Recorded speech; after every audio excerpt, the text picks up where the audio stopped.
Hey, it's Mr. DePalma. Hopefully you've been listening to the other videos about photosynthesis and cellular respiration. And right now we're going to connect the two together. The two processes go hand in hand. You cannot, and I repeat, cannot talk about one without the other. So the first thing that we're going to look at is photosynthesis. We know that plants and other autotrophs go through photosynthesis. And we know that they need three things to undergo through photosynthesis. The first, you can see my great picture up there. It's the excited little sun. Any type of light really works there, but we talk about sun a lot because we're talking about plants. The second, carbon dioxide.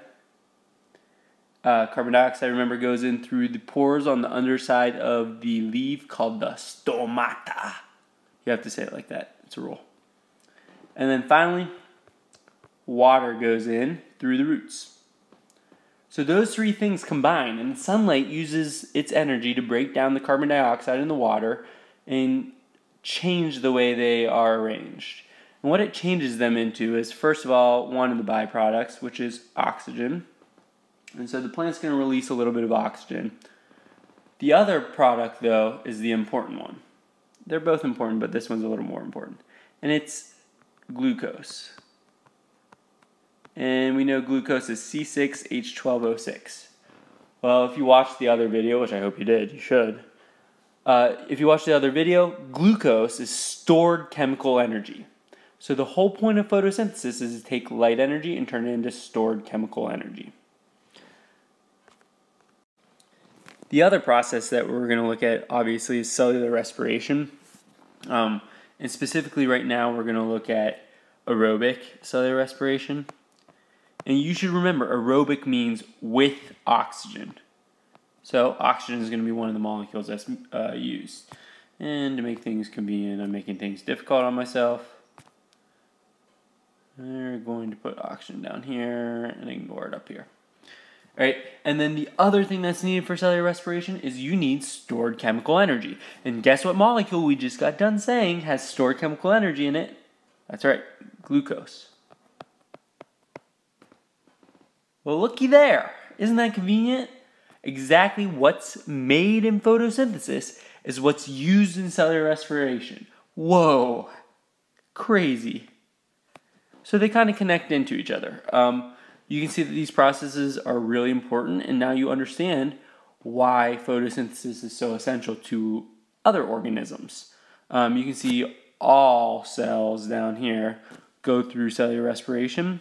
So it's essential that photosynthesis takes the sunlight energy and turns it into glucose so that all cells can take that glucose and use it. And then, of course, the three things they make carbon dioxide, I keep doing that.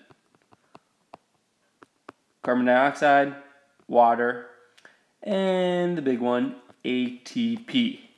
So the whole purpose behind cellular respiration is to make usable cell energy from stored energy. Well, usable cell energy is ATP, stored energy is glucose. So essentially what you're doing is you're taking glucose, getting the energy out of it, and building ATP. Well, the two waste products, carbon dioxide and water, happen to be used for photosynthesis. ... It's a giant cycle. That's the whole idea here. Everything that's going on here is a cycle, except we're taking sunlight energy in, transforming it into stored energy in the form of glucose, and then releasing that energy as usable energy that our cells can actually use, called ATP. Anaerobic's almost the exact same, so we'll take a look at that.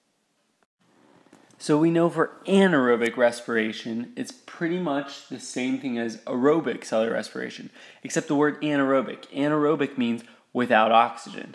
So whereas oxygen was one of the things that we were going to use in aerobic cellular respiration, in anaerobic, it's not. But everything else, as far as the reactants, is the same. So the only other reactant is glucose. We're still going to take the energy that glucose stores, and we're going to still turn it into the same exact goal energy, ATP. So the whole purpose is still to take glucose energy and turn it into ATP energy. if you look, that's a connect. All right. The waste products are slightly different. It always makes CO2, which connects again, but you don't have enough oxygen to make water. So instead what you end up making is either ethanol or lactic acid, depending on the cell. And if you watch the cellular respiration video, there's a little bit more of an explanation there. But you can see the cycle still kind of remains, except you X'd out water and oxygen. All right? But the whole purpose still, again, light energy in the form of the sun, the stored energy in glucose, and then glucose is stored energy. It's broken apart so that we can use it by making ATP. And again, beating the dead horse. Beat, beat, beat. Light energy to stored chemical energy, aka glucose. And then stored chemical energy to usable energy. Alright, so glucose to ATP. So essentially what we can do is we can see that all cells need ATP. So all cells are dependent on glucose. And since all cells are dependent on glucose, and glucose is stored energy and it's made from light energy, that means that all energy on Earth can be traced back to our good friend, the sun. Thank you, sun. We appreciate you. The end. Check out my other videos, especially the photosynthesis and cellular respiration one, if you need a little bit of help.